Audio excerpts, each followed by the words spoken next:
양승태 전 대법원장이 전직 대법원장으로는 처음으로 피의자 신분으로 검찰에 출석해 조사를 받고 있습니다. 양 전 대법원장은 검찰 포토라인 대신 대법원 정문 앞에서 입장을 밝혔는데 도의적 책임은 인정하면서도 혐의는 적극 부인했습니다.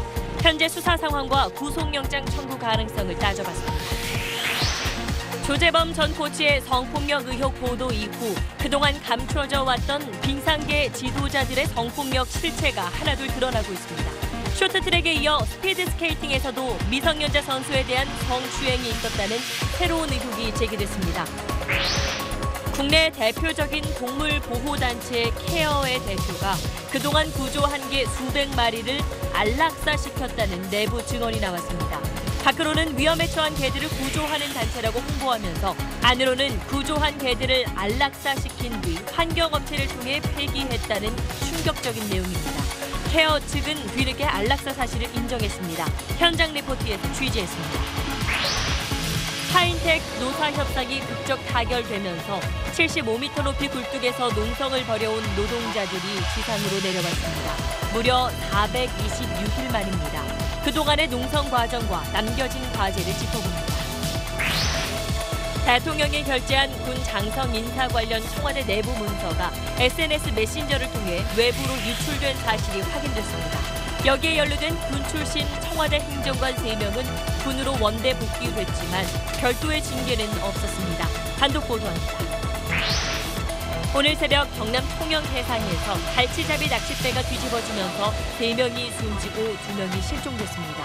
현재 구조 상황 그리고 낚싯배 사고가 반복되는 원인을 짚어보겠습니다.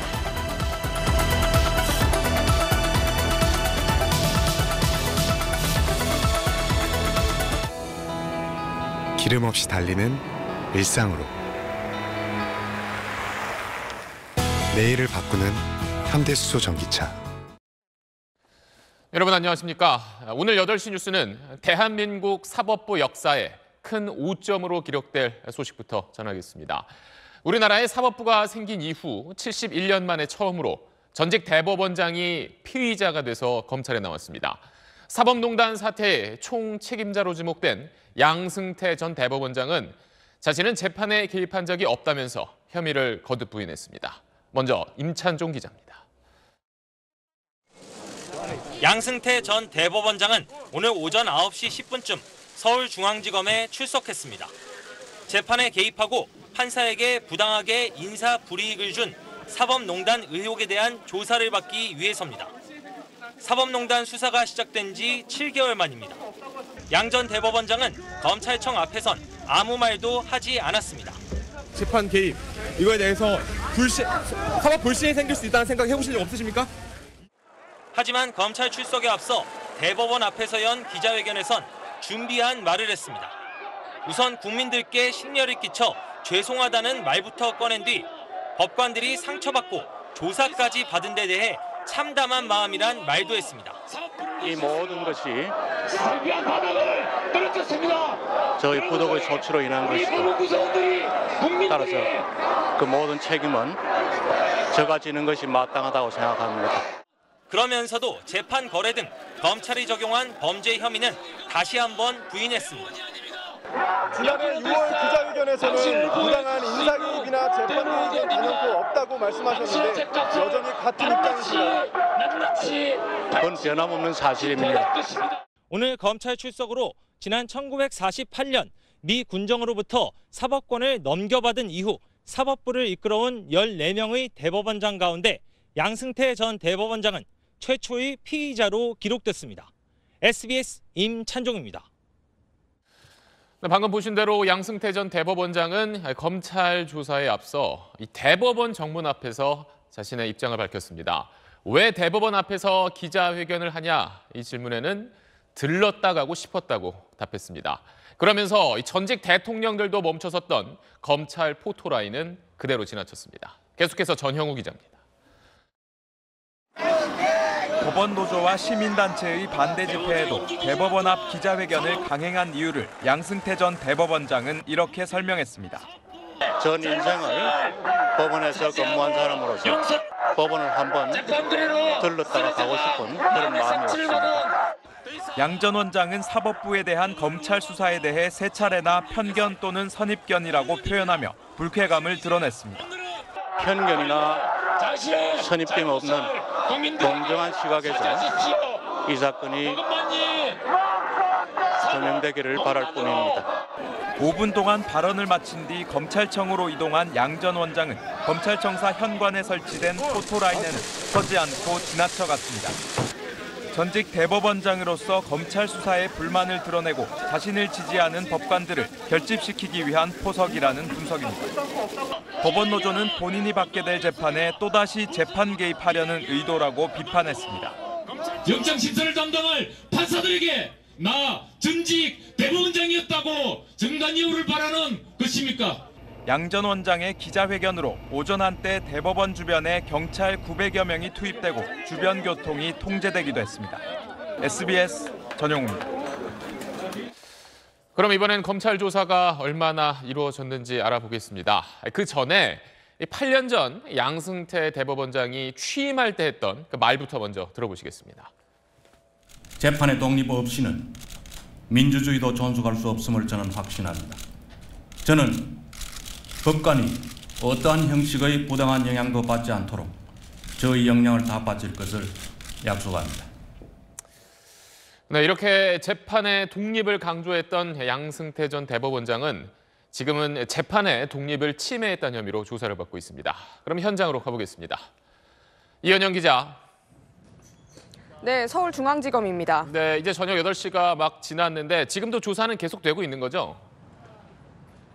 네, 양승태 전 대법원장에 대한 조사는 11시간 가까이 계속되고 있습니다.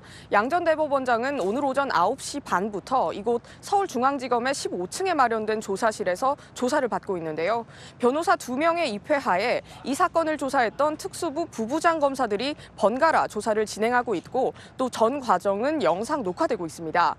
점심과 저녁은 도시락으로 해결한 뒤 조사를 이어가고 있다고 검찰 관계자는 밝혔습니다. 네, 양승태 전 원장은 기억나는 대로 다 밝히겠다고 했는데 지금까지 진술 내용 알려진 게 있습니까? 네, 검찰은 먼저 강제징용 소송 개입 혐의에 대해 조사를 진행했습니다. 청와대와 외교부, 법원행정처가 강제징용 재판 절차를 논의하는 과정에서 양 전 원장이 얼마나 구체적으로 보고를 받고 또 지시했는지 캐물었습니다. 하지만 양 전 원장은 기억이 안 난다거나 실무진이 한 일이라면서 혐의를 사실상 전면 부인한 걸로 전해졌습니다.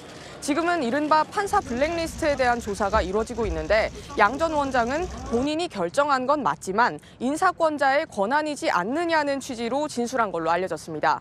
검찰은 자정 전에 조사를 끝내겠다고 했는데요. 혐의 사실이 40여 개에 달해 양 전 원장에 대한 소환 조사는 몇 차례 더 이루어질 전망입니다. 지금까지 서울중앙지검에서 SBS 이현영입니다. 네, 들으신 대로 검찰이 물어보고 또 확인할 게 많아서 앞으로도 조사에는 시간이 꽤 걸릴 것 같습니다. 그럼 양승태 전 대법원장을 상대로 검찰이 구체적으로 어떤 내용들을 조사하는지 그리고 다 끝난 뒤에 과연 구속영장을 청구할지 김기태 기자가 자세히 설명해드리겠습니다. 양승태 전 대법원장의 가장 대표적인 혐의는 강제징용 피해자 소송에 개입했다는 의혹입니다. 박정희 대통령 시절 체결한 한일 청구권 협정의 정당성을 유지하려는 박근혜 전 대통령과 상고법원 도입을 위해 청와대의 도움이 절실했던 양승태 전 원장 사이에 주고받기식 거래가 이루어졌던 것으로 검찰은 보고 있습니다. 법관 블랙리스트로 불리는 문건 작성에 개입했다는 것도 주요 혐의입니다. 상고법원 도입에 비판적인 판사들을 쉽게 말해 인사에서 물먹이고 불이익을 주는 계획이 담긴 무리야기 법관 문건. 이 문건의 최종 결재자는 양승태 전 원장이었습니다. 양 전 원장은 이 외에도 통합진보당, 전교조 관련 재판에 개입하는 등 40여 개가 넘는 혐의를 받고 있습니다. 이 모든 사법농단 의혹의 실무 책임자가 앞서 구속된 임종원 전 차장이고 그 위에 있는 2명의 법원행정처장을 거쳐서 양 전 원장이 최종 지시자다라는 게 검찰 시각입니다. 그런데 법원이 앞서 박병대, 고영한 전 행정처장의 구속영장을 기각하면서 공모관계 성립에 의문이 있다 이렇게 밝혔거든요. 이 논리대로라면 양 전 원장에 대한 영장 기각도 불보듯 뻔한 게 되겠죠. 검찰 입장에서 생각을 해보면 이런 상황에서 두 행정처장에 대한 영장을 재청구했다가 다시 기각되면 양승태 전 원장에 대한 영장 청구가 명분도 없어지고 또 어려워지기 때문에 그래서 양 전 원장을 먼저 소환한 것이 아니겠냐, 이런 분석이 많습니다. 결국 양 전 원장에 대한 조사가 모두 마무리되면 박병대, 고영한 두 전직 대법관과 함께 한꺼번에 구속영장이 청구될 가능성이 높은 것으로 전망됩니다. SBS 김기태입니다. 네, 지금부터는 스포츠 지도자의 성폭력 문제 집중적으로 다뤄보겠습니다. 그동안 가려져 있던 체육계의 민낯이 하나 둘 드러나고 있는 가운데 오늘은 지난해 평창 올림픽을 앞두고 이 심석희 선수가 얼마나 힘들었을지를 짐작하게 하는 내용부터 전해드리겠습니다. 조재범 전 코치에게 폭행을 당한 뒤에 심석희 선수가 진천 선수촌을 뛰쳐나오면서 가족에게 했던 이야기를 김영렬 기자가 전해드리겠습니다. 심석희 선수 아버지가 지난해 9월 법원에 제출한 탄원서엔 조재범 코치의 폭행 때문에 진천 선수촌을 뛰쳐나왔던 심 선수의 당시 상황이 묘사돼 있습니다. 이에 따르면 심 선수는 폭행의 공포와 이렇게 맞다간 죽을 수 있겠다는 두려움에 선수촌을 나온 뒤 죽고 싶다는 문자 하나를 오빠에게 남기고 연락이 두절됐었습니다. 그러자 심 선수의 아버지는 너무 불안한 마음에 다급하게 진천을 찾아 조 코치에게 딸의 행방을 물었는데 조 코치는 태연하게 지인들과 술을 마시고 있었다며 울분을 토했습니다. 그러면서 조 코치가 자신의 행동을 뉘우치기는커녕 오히려 법대로 하라고 소리치며 자신을 겁박했다고 설명했습니다. 탄원서엔 조 코치가 식당에서 술을 마시던 CCTV 사진이 첨부됐고 날짜와 시간까지 명시돼 있습니다. 폭행 이후 심석희 선수가 선수촌을 이탈한 지 2시간이 조금 지난 시점이었습니다. 이 탄원서에 따르면 조 코치의 폭행은 사흘 전인 1월 13일에도 있었습니다. 평창올림픽 개막이 20여일 앞으로 다가온 시기에 국가대표 선수촌에서 빈번하게 폭행이 일어났던 겁니다. 하지만 빙상연맹은 심 선수가 선수촌을 이탈한 다음 날 문재인 대통령이 선수촌을 방문했을 때 심 선수가 감기 몸살에 걸려 나오지 못했다고 거짓으로 둘러댔습니다. SBS 김영렬입니다. 자, 이런 성폭력 문제 뿌리 뽑겠다면서 대한체육회는 10년 전부터 피해 신고센터를 운영해 왔습니다. 그런데 신고를 받은 뒤에 그걸 조사하는 건 대부분 해당 종목 단체에 넘겨왔습니다. 피해자가 누군지 노출될 수 있고 또 가해자와 잘 아는 사람이 그 조사에 참여할 수도 있다는 뜻입니다. 김민정 기자가 취재했습니다. 대한체육회가 스포츠계의 폭력과 성폭력 신고 조사센터를 연 것은 지난 2009년부터입니다. 생긴 지 10년이 지난 조직인데 이곳에서 피해 조사를 한 경우는 거의 없습니다. 조사 권한을 피해를 신고한 선수가 속한 단체로 대부분 넘기고 있는 겁니다. 해당 종목 단지에서 조사하는 것이 더 합리적이고 조사하는 데서 신속성이 있다라고 판단되면 이첩을 하게 돼요. 피해자인 선수의 신원이 노출되고 가해자와 친분이 있는 사람들이 조사에 참여할 수도 있는 겁니다. 수사를 할 수 있는 건 좀 특별하게 없고 제가 전화를 톡톡.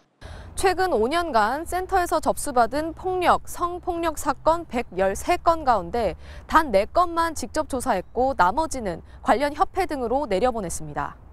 특히 성폭력 신고 27건 가운데 대한체육회가 직접 조사한 경우는 1건뿐입니다. 게다가 대한체육회는 중징계를 받은 사람들도 재심을 통해 구제해왔습니다.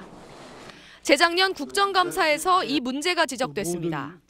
미성년자를 포함한 선수를 수차례 추행해 영구 제명된 감독이 감경됐다고 문제가 제기되자 이기흥 대한체육회장은 앞으로 엄격하게 관리하겠다고 답변했습니다.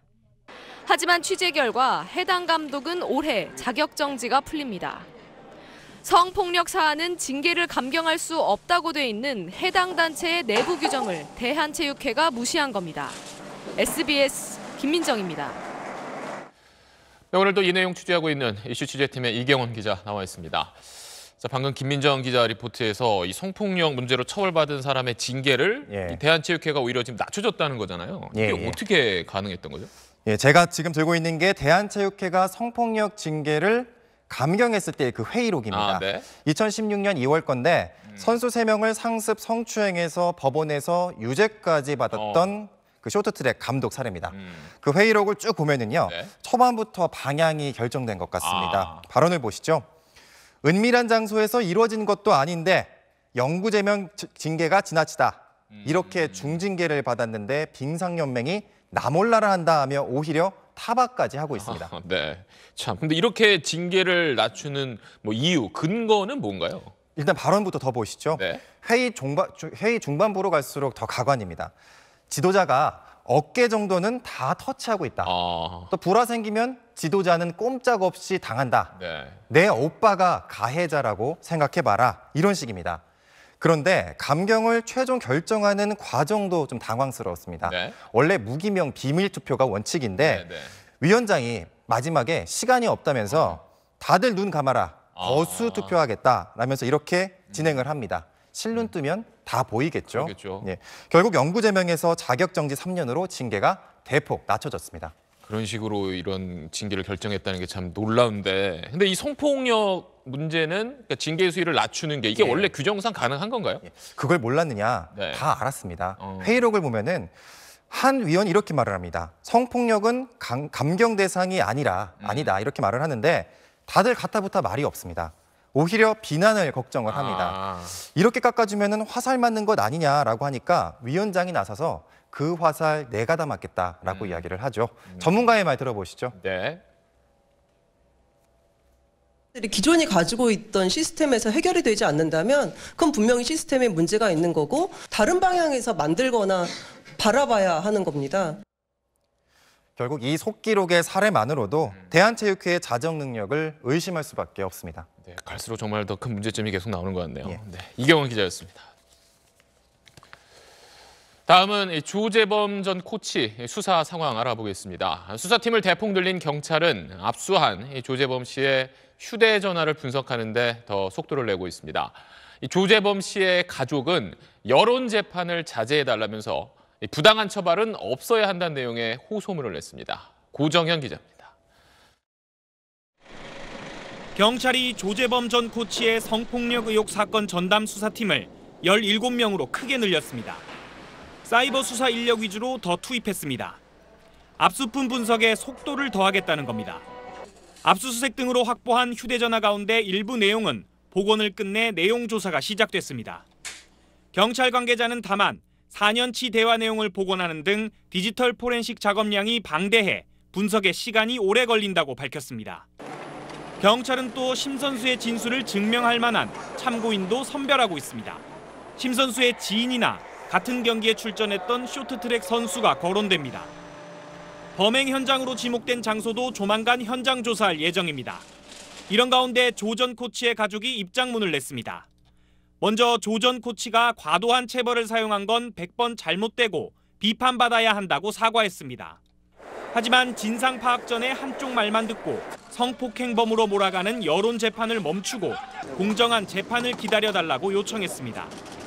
조 전 코치의 아버지는 SBS와의 통화에서 아들이 구치소 면회에서 성폭력을 부인했고 괴롭다는 심경을 담은 편지도 보내왔다고 전했습니다. SBS 고정현입니다. 자, 이런 상황에서 평창 올림픽 때 여자 팀 추월 경기로 논란의 중심에 섰었던 김보름 선수가 진짜 피해자는 자기였다고 주장하고 나섰습니다. 지속적으로 괴롭힘을 당했다고도 말했는데 이 조재범 씨의 성폭력 의혹이 불거진 이 시점에 갑자기 이런 이야기를 꺼낸 이유를 놓고도 의혹이 일고 있습니다. 이정찬 기자입니다. 김보름은 평창올림픽 팀 추월에서 노선영을 맨 뒤에 놔두고 먼저 결승선을 통과한 뒤 왕따 논란의 중심에 섰습니다. 잘 타고 있었는데 마지막에 이렇게 뒤에 조금 저희랑 격차가 벌어지면서 비난이 거세지자 김보름은 사과 기자회견을 했고 제가 선두에 있을 때 뒤에 선수를 챙기지 못한 거에 대해서는 제 잘못이라고 생각합니다. 메스 스타트에서 은메달을 따낸 뒤에는 눈물을 흘리며 큰 절을 해 달라진 모습을 보였습니다. 이후 문체부 감사에서 왕따 주행은 없었던 것으로 결론을 내리면서 상황은 일단락되는 듯 했습니다. 그런데 김보름 선수가 갑자기 자신이 피해자였다며 폭로를 했습니다.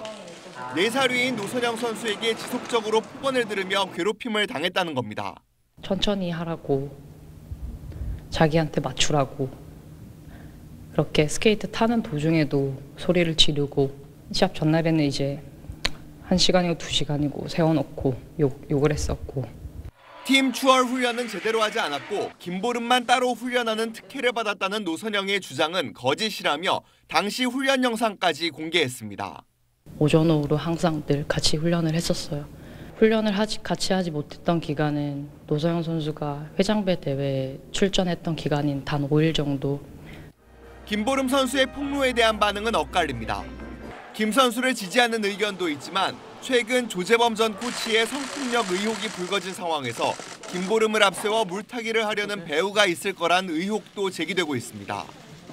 김 선수는 폭로 시점은 중요한 게 아니라고 강조했습니다. 저는 그 1년 동안 평창의 악몽과 고통에서 사실 벗어난 적이 하루도 없었어요. 그랬기 때문에 진실을 밝히지 않고서는 앞으로 더 나아갈 수 없다고 생각을 했고. SBS는 김보름 선수의 주장에 대해서 노선영 선수의 재반박을 듣기 위해 여러 차례 통화를 시도했지만 연락이 닿지 않았습니다. SBS 이정찬입니다.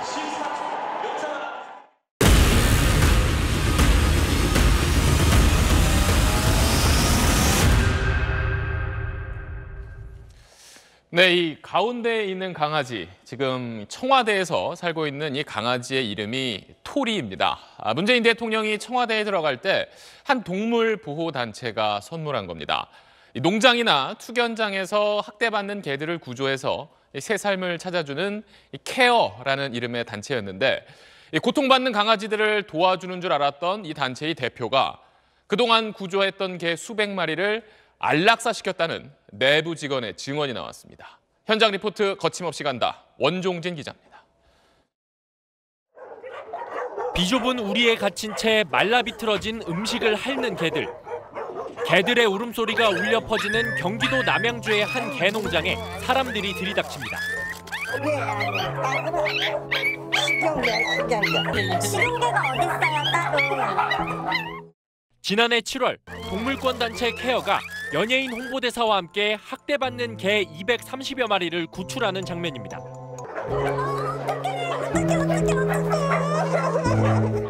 구조 활동이 알려지면서 3천만 원이 모금되기도 했습니다.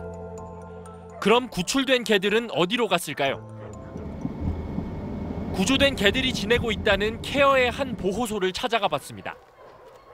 지난 3년간 동물 관리를 총괄했던 간부가 뜻밖의 말을 꺼냅니다. 안락사가 많이 돼서 숫자가 개체수가 많이 비기 때문에 그걸 숫자를 채우기 위해서 그거를 좀 덮으려고 하는. 구조된 개 중 50여 마리가 도살됐다는 증언으로 이어집니다. 멀쩡하고 들어온 지 오래됐고 그리고 결연 후원자가 없다는 이유가 돼서 눈에 안 띄고 하니까 사람들이 잘 모른다는 이유로 해서 걔네들을 선정해서 보낼 수밖에 없었어요. 살 수도 있는데 안락사를 한 이유는 한 55마리? 멀쩡한 개들을 동물병원에서 집단 안락사한 뒤 환경업체를 통해 폐기했다는 겁니다. 박소연 대표가 직접 지시했다며 두 사람이 나눈 대화 내용을 공개했습니다. 수로비가 폭탄이 아마 나올 거고 우리가 좀 웬만한 애들은 좀 보내고 개농장에서 데려온 애들도 사실은 준순히 그냥 안락사 시키자고 데려오는 거라 입양인의 애들이 뭐 아파서 죽었다니 뭐 이런 식으로. 지난해 6월부터 2달간 환경업체가 케어 측에 발행한 세금 계산서. 1,300만 원이 바로 개들의 사체 처리비라고 제보자는 주장합니다. 구조 실적을 높이려고 대규모로 개들을 구조했는데 이후 비용이 감당 안 돼 안락사를 시킨 거라고 털어놨습니다. 시설이나 이런 건 준비가 안 돼 있고 쫓겨다니고 다니는 상태에서도 계속 무리한 구조가 이루어진 거예요. 이렇게 해서 안락사한 개들은 지난 3년여간 수백 마리라고 주장했습니다. 이제 제가 그 차에 보통 많이는 3마리, 2마리 뭐 이렇게 하는데 이제 저희 옆에 있는 차로 한 7마리 이상 해갖고 한번 늦게도 안락사한 적이 있어요. 안락사를 지시한 데 이어 입단속도 해왔습니다. 한 3마리만 와서 좀 비슷한 애를 찾아봐야 될 것 같아. 일단 지금 데리고 있는 애 사진을 주시면 내가 비슷한 애를 한번 찾아볼게요. 케어 측은 취재가 시작되자 오늘 오후 돌연 입장문을 내고 이제 사회적으로 안락사를 논의할 때라며 뒤늦게 안락사 사실을 인정했습니다. 전체 동물의 복지를 위해서 아픈 상황, 적응하기 어려운 상황, 기준이 없다라는 거에는 동의할 수 없고요. 모금 때문에 구조한다, 정말 그건 너무 어리석은 왜곡된 말이고요. 박 대표는 안락사는 2011년 중단됐다가 2015년부터 다시 시작됐고 마리수는 알지 못한다면서 사회적 합의가 이루어질 때까지 안락사를 중단하겠다고 밝혔습니다. 케어 내부 구성원들이 꾸린 비상대책위원회와 다른 동물보호단체들은 내일 암암리에 이뤄진 안락사를 규탄하는 성명을 낼 예정입니다. SBS 원종진입니다. 자, 이 내용 취재한 이슈 취재팀의 원종진 기자 나와 있습니다. 상당히 충격적인 내용인데 지금 조금 전에 이제 박세현 대표가 인정을 하긴 했지만 지금까지는 안락사에 대해서는 전혀 언급한 적이 없던 거잖아요. 네, 그렇습니다. 제가 지금 들고 있는 게 이 케어의 지난해와 지지난해 이 사업 보고서입니다. 근데 여기 안락사와 관련된 내용이 한 줄도 적혀 있지 않습니다. 또 예산서와 결산서를 봐도 치료비, 구호비 이런 건 나오는데 안락사를 위해서 돈을 얼마를 썼다 이런 내용은 전혀 나오지 않습니다. 네, 그래서 이 박소연 대표는 현실적인 제약 속에서 더 많은 개들을 구조하기 위해 어쩔 수 없는 선택이었다.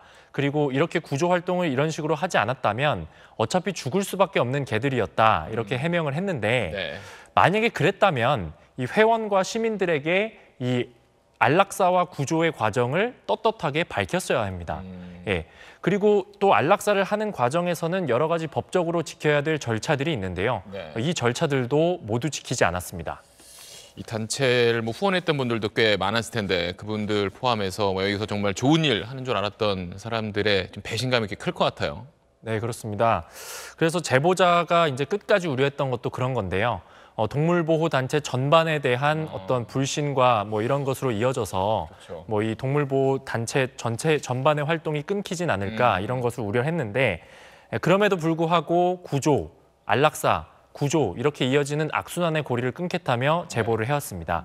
일단 박 대표가 안락사를 중단하겠다고 SBS와의 인터뷰에서 이야기를 했는데 이런 상황 속에서 동물단체들의 활동이 어떻게 하면 지속 가능하게 투명하게 이루어질 수 있을지 사회적 논의가 필요해 보이고 저희도 계속 취재하겠습니다. 네, 또 내일 기자회견이 있다고 하니까 계속해서 좀 보도 이어가겠습니다. 네, 알겠습니다. 원종진 기자였습니다.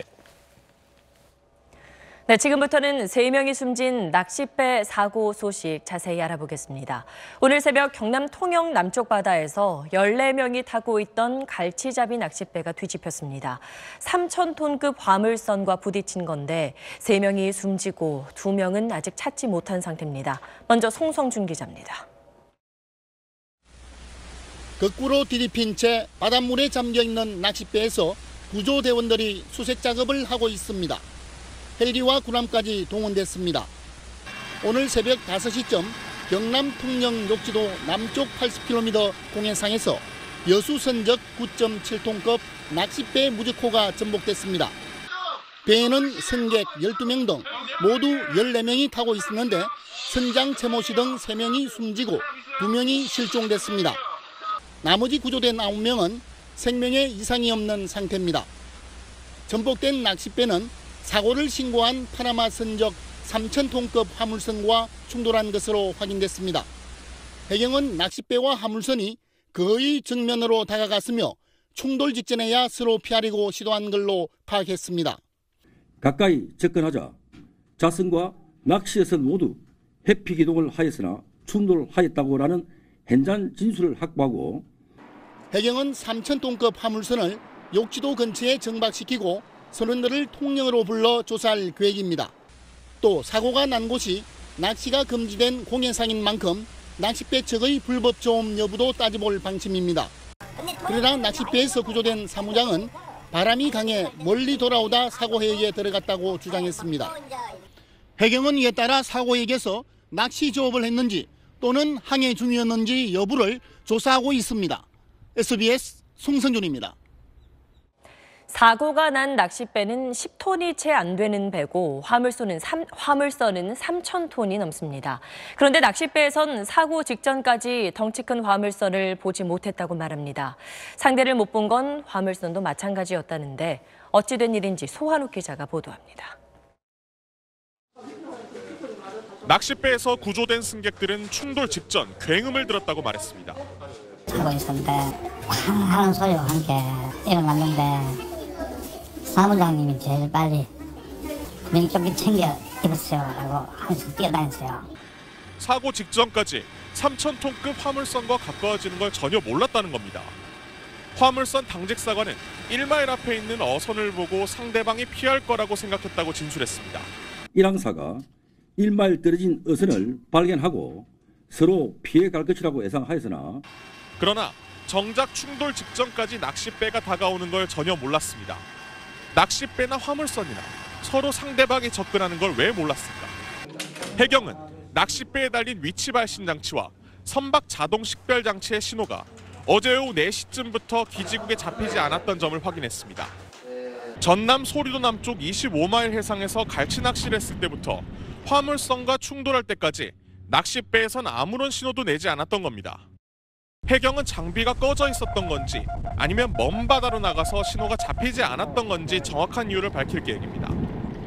해경은 또 1마일 떨어진 곳에 낚싯배가 있다는 사실을 한 화물선 당직사관이 직접 밖에서 육안으로 확인해야 하는 견시 의무를 다했는지도 조사할 계획입니다. SBS 소환욱입니다. 낚시를 즐기는 사람이 700만 명에 달한다는 조사가 있을 만큼 요즘 낚시가 인기입니다. 그만큼 배 낚시 손님이 늘고 있는데 안전은 얼마나 따라가고 있는지 이용식 기자가 취재했습니다.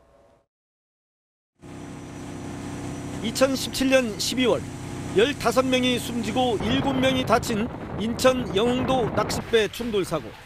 낚싯배와 급유선 모두 항로와 항법 수칙을 지키지 않았습니다. 최근 5년 동안 일어난 선박사고 432건 가운데 98%가 이처럼 안전규칙을 지키지 않아 벌어진 인재였습니다. 최근엔 대부분의 낚싯배가 레이더와 충돌 방지 설비를 갖추고 있습니다. 이게 레이더입니다. 식별이 다 가능하게 밤에도 잡을 수 있어요. 배가 다가오는 것을 확인할 수 있어요. 그래도 깜깜한 밤에 항로를 살짝 벗어나거나 대형 화물선이 다가오면 대처가 쉽지 않습니다. 밤에는 약간 거리감도 떨어지고 이게 왜 자연으로 가는 건지 우연으로 가는 건지 이런 것들이 헷갈릴 때가 있어요. 구명조끼를 갖춰 놓더라도 입지 않는 경우가 적지 않습니다. 근데 선실에 들어가면은 많이 벗어요. 좋으니까. 하지만 이번 사고에도 구명조끼는 말 그대로 생명줄이었습니다. 12명 중에 8명은 구명조끼를 착용했고 4명은 그 미착용 상태로 확인됐습니다. 미착용자가 다 사망했나요? 네, 미착용자가 다 사망했어요. 보통 겨울철은 낚시 비수기입니다. 이곳 국동항 주변에서 출항하는 갈치잡이 낚싯배는 성수기인 여름철에 190척에 이르고 있습니다. 비수기인 요즘에는 하루 10척 이내에 그치고 있습니다. 겨울 낚시에 나서는 경우 물고기를 찾아 연한 12마일 이내라는 조업 조건을 어기는 일도 심심치 않게 일어납니다. 사고가 난 오늘도 여수 국동항에선 수십 명을 태운 갈치 낚싯배가 출항했습니다. SBS 이용식입니다. 새벽에 사고가 나고 벌써 15시간 넘게 흘렀습니다. 수사본부가 차려진 통영해양경찰서에 취재기자 나가 있습니다. 박재현 기자, 지금 실종자 수색 작업 이루어지고 있습니까? 네, 날이 어두워졌지만 해경의 수색 작업은 계속되고 있습니다. 수색구역을 반경 25km 정도로 넓히고 조명탄 180여 발을 동원해 밤샘 수색을 이어나갈 예정입니다. 구조된 선원 1명과 낚시객 8명은 병원에서 치료를 받고 있고 건강엔 큰 이상이 없는 걸로 알려졌습니다. 사고 당시에 긴박했던 상황, 구조 승객의 말 들어보시겠습니다. 시간이 얼마나 흘렀는지 모르겠고 두드리니까 위에서 반응이 왔어요. 해경은 낚싯배 전복 원인에 대한 수사를 본격화했는데요. 특히 낚싯배와 충돌한 3,000톤급 파나마 선적 화물선이 사고 15분이 지난 뒤에서야 해경에 신고를 한 사실에 주목하고 있습니다. 화물선은 배가 바다에 전복됐다고만 신고했고 선박 충돌에 대한 내용은 알리지 않았었습니다. 당시 화물선 측에서 충돌 사고가 난 사실을 알고 있었는지가 과실 여부를 판단하는 데 결정적인 역할을 할 것으로 보입니다. 지금까지 통영해양경찰서에서 SBS 박지현입니다. 다음 소식입니다. 음주 운전하다 휴가 나왔던 군인 윤창호 씨를 치어 숨지게 한 20대 남성에게 검찰이 징역 8년을 구형했습니다. 검찰은 이 남성이 음주 상태에서 운전대를 잡은 데다 동승한 여성과 딴짓을 하려다 사고를 냈다고 밝혔습니다. 심지어 사고를 낸 뒤 보험금으로 쇼핑하자는 문자를 보낸 것도 드러났습니다. 정성진 기자의 보도입니다. 26살 박모 씨는 지난해 9월 혈중 알코올 농도 0.181% 만취 상태로 BMW 승용차에 올랐습니다. 술에 취해 차를 몰면서도 운전에 집중하지 않았고 횡단보도에 서 있던 윤창호 씨 등 2명을 쳤습니다. 검찰은 사고 차량 블랙박스에서 사고 직전 박 씨가 함께 탔던 여성에게 딴짓을 하려 한 사실을 확인했다고 밝혔습니다. 검찰 구형 전 최후 진술에서 박 씨는 죄송하다며 용서를 구했지만 검찰은 박 씨에게 합의나 반성의 뜻도 없었다고 지적하면서 그 근거로 사고 이후 박 씨가 주고받은 문자 메시지를 제시했습니다. 박 씨는 문자에서 사태가 잠잠해진 뒤 보험금으로 쇼핑을 가자고 하는가 하면 고 윤창호 씨의 가족이 자신의 신상 정보를 확인하고 있다며 조용해지면 법적 대응하겠다고도 했습니다. 재판을 지켜본 고 윤창호 씨의 아버지는 한 사람의 생명을 앗아간 가해자의 입에서 나온 말이라고는 믿을 수 없다고 분노했습니다. 검찰은 윤창호법을 소급 적용하지 못했지만 박 씨에게 징역 8년형을 구형했습니다. SBS 정성진입니다. 해외 연수 가서 가이드를 폭행한 경북 예천군의회 박종철 의원이 오늘 경찰에 출석하며 다시 한번 사과했습니다. 이 와중에도 외유성 해외 연수를 강행했던 경북 시군의회 의장들은 일정을 앞당겨 이틀 만에 귀국했습니다. 배정훈 기자입니다.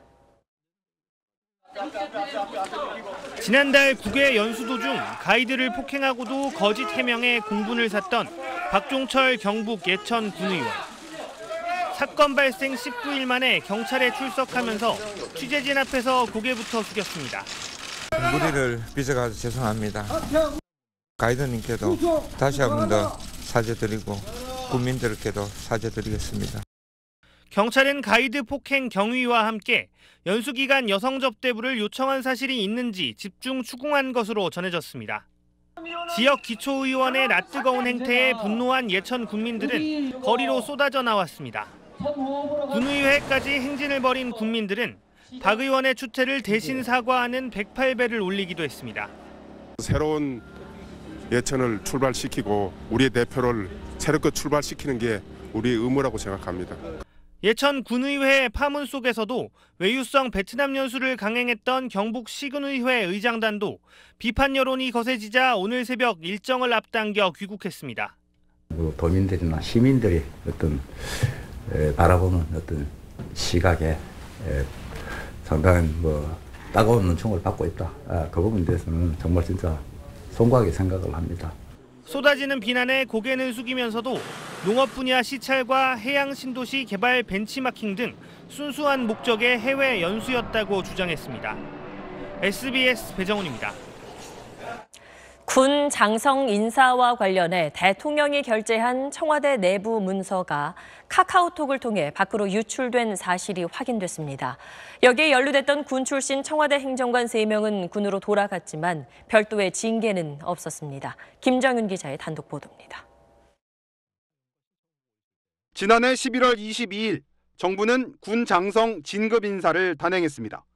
당시 정부는 보도자료를 통해 합동참모차장 등 주요 진급자 명단만 발표했습니다.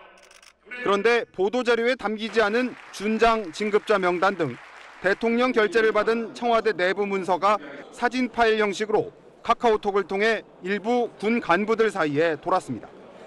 SBS 취재 결과 당시 군에서 파견 나온 청와대 영광급 행정관들이 대통령 결재 문서 복사본을 돌려받고 이 과정에서 경비대 소속 또 다른 장교가 문서를 찍어 카카오톡으로 유통한 걸로 확인됐습니다. 청와대는 SBS 취재에 대해 당시 관련 사실이 확인돼 해당 행정관 3명을 모두 국방부로 원대 복귀시켰다고 설명했습니다. 또 문서 유출 시점은 보도자료 배포 이후라면서 구체적인 조사와 후속 조치는 해당 부서, 즉 국방부 소관이라고 밝혔습니다. 그러나 복귀한 행정관들은 별도 징계 없이 구두 경고에 그친 것으로 알려졌습니다. 또 복수의 군 관계자는 정부 공식 발표 전에 사진 파일이 돈 것으로 안다며 청와대 해명과 엇갈리는 말을 하고 있습니다. 불과 2달 전 청와대에서 벌어진 일인데 청와대의 조치도 국방부의 후속 조치에도 의문이 남습니다. SBS 김정윤입니다. 황교안 전 국무총리가 다음 달 자유한국당 당대표 선거에 출마하겠다고 SBS 취재진에게 밝혔습니다. 공식 발표 시점은 당과 협의 중이라고 했는데 이르면 다음 주 초가 될 걸로 보입니다. 황 전 총리를 중심으로 친박과 TK 결집이 예상되면서 한국당 당권 구도도 크게 들썩이고 있습니다. 이호건 기자의 단독 보도입니다. 황교안 전 국무총리가 다음 달 27일 자유한국당 전당대회에 출마하겠다는 뜻을 처음으로 확실히 밝혔습니다. 오늘 SBS와 전화통화에서 당대표 출마를 준비하고 있다며 공식 발표 시기를 당과 상의 중이라고 말했습니다. 이르면 다음 주 초 이 당과 함께 출마 선언을 할 걸로 알려졌습니다. 박근혜 전 대통령 탄핵 당시 총리로 특히 친박과 대구 경북의 지지를 받으며 각종 조사에서 야권 유력 주자로 꼽히는 상황. 친박계와 TK계가 황 전 총리 중심으로 결집하면서 당권 구도에도 큰 변화가 예상됩니다. 당장 친박과 갈등했던 홍준표 전 대표. 직접 선거에 뛰어들지 아니면 적의 적은 동지라는 식으로 비박계 후보 지원으로 돌아설지가 변수입니다. 원내대표 출신인 중도 성향의 정우택 의원과 친박계인 김태호 전 지사가 주저앉을지 황 전 총리에 맞설지도 주목됩니다. 경우에 따라 오세훈 전 시장 등으로 비박계가 결집해 지난 원내대표 경선에 이은 친박과 비박의 사생결단 2라운드가 될 수도 있습니다. 출마를 준비하던 안상수, 조경태 의원 등도 당권 경쟁 구도 변화에 따른 숨고르기가 불가피한 상황입니다. SBS 이호건입니다. 무려 426일 동안 높은 굴뚝 위에서 농성을 이어오던 노동자 2명이 오늘 땅으로 내려왔습니다. 노사 양측이 극적으로 합의를 이루면서 세계 최장기 고공농성이란 서글픈 기록도 오늘로 끝을 맺었습니다. 정동현 기자입니다. 75m 높이의 굴뚝에서 농성을 벌이던 파인텍 노동자 2명이 119 구조대원의 도움을 받아 계단을 내려옵니다. 한 걸음 한 걸음 마침내 땅에 다다르자 노조원과 지지자들의 환호와 박수가 터져나옵니다. 파인텍 노동자 박준호, 홍기탁 씨가 굴뚝 농성을 시작한 지 426일 만입니다.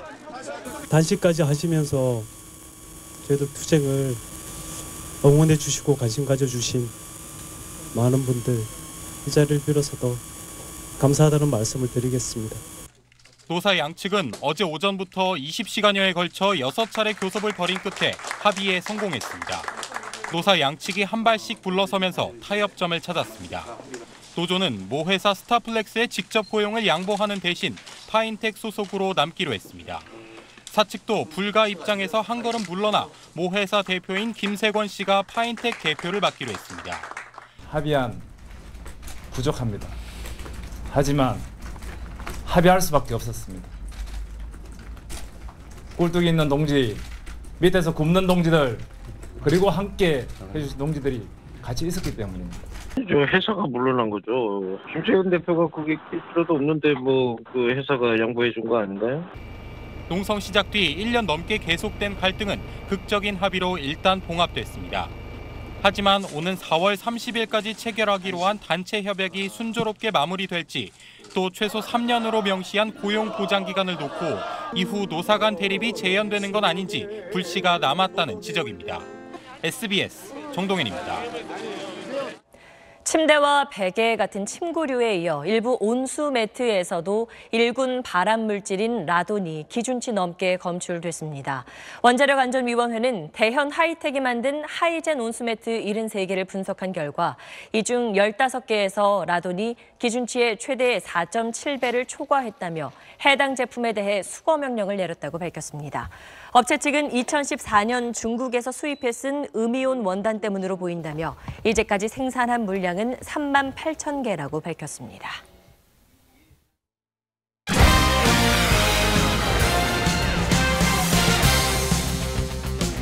스포츠 뉴스입니다. 아시안컵에서 피파 랭킹 109위 요르단의 돌풍이 거셉니다. 지난 대회 우승팀인 호주에 이어 시리아까지 꺾고 가장 먼저 16강 진출을 확정했습니다. 주영민 기자입니다. 요르단은 슈팅을 18개나 날리며 시리아를 압도했습니다. 전반 26분 슐레이만의 감각적인 볼터치로 선제골을 뽑았고 전반 43분에는 코너킥 상황에서 카탑이 또 한 골을 보탰습니다. 살짝 밀어준 공을 그대로 올린 뒤 머리로 마무리하는 호주전 결승골을 넣었을 때와 똑같은 약속된 플레이로 골문을 열었습니다. 요르단은 2대0으로 승리를 거두고 2연승을 달리며 가장 먼저 16강 진출을 확정했고 탈락 위기의 시리아는 패배 직후 바로 감독을 경질했습니다. 첫 경기에서 인도에게 패한 뒤 감독을 경질했던 A조의 태국은 바레인을 1대0으로 꺾고 분위기를 반전시켰습니다. 같은 조인 개최국 아랍에미리트는 인도의 돌풍을 2대0으로 잠재우고 첫 승을 거뒀습니다. 우리나라는 내일 새벽 피파 랭킹 91위 키르기스스탄과 2차전을 갖습니다. 필리핀과 1차전에서 밀집 수비에 고전한 만큼 공격 전술의 변화가 예상됩니다. 첫 경기보다는 좀 더 세밀한 부분을 좀 보완해서 해야 저희가 좀 첫 경기보다는 더 좋은 모습을 보여드리지 않을까 생각하면서 준비를 잘 할 수 있도록 노력하겠습니다. 기성용과 이재성이 부상으로 결장하는 가운데 필리핀전에서 교체 멤버로 활약한 이청용과 황인범의 선발 출전이 예상됩니다. SBS 주영민입니다.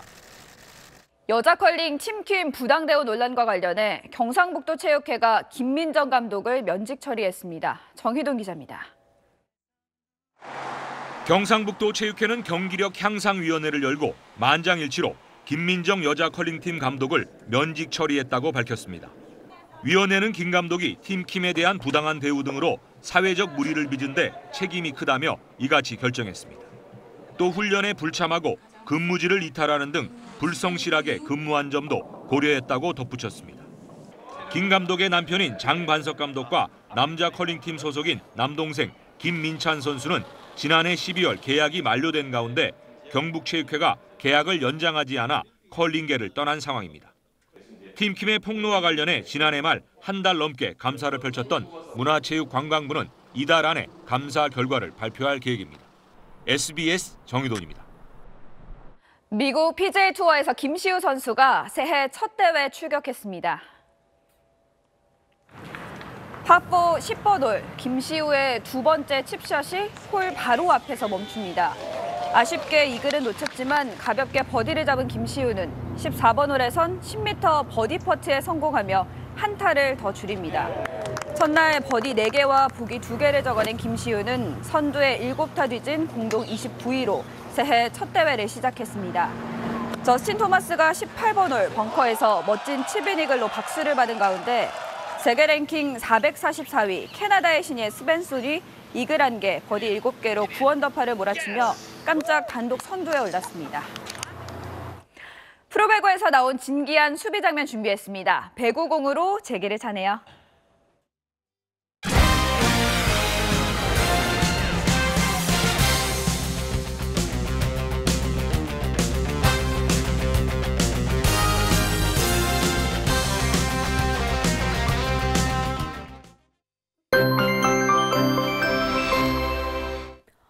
주말에도 초미세먼지가 기승을 부릴 전망입니다. 내일 전국 대부분 지방 나쁨 수준을 보이겠고요.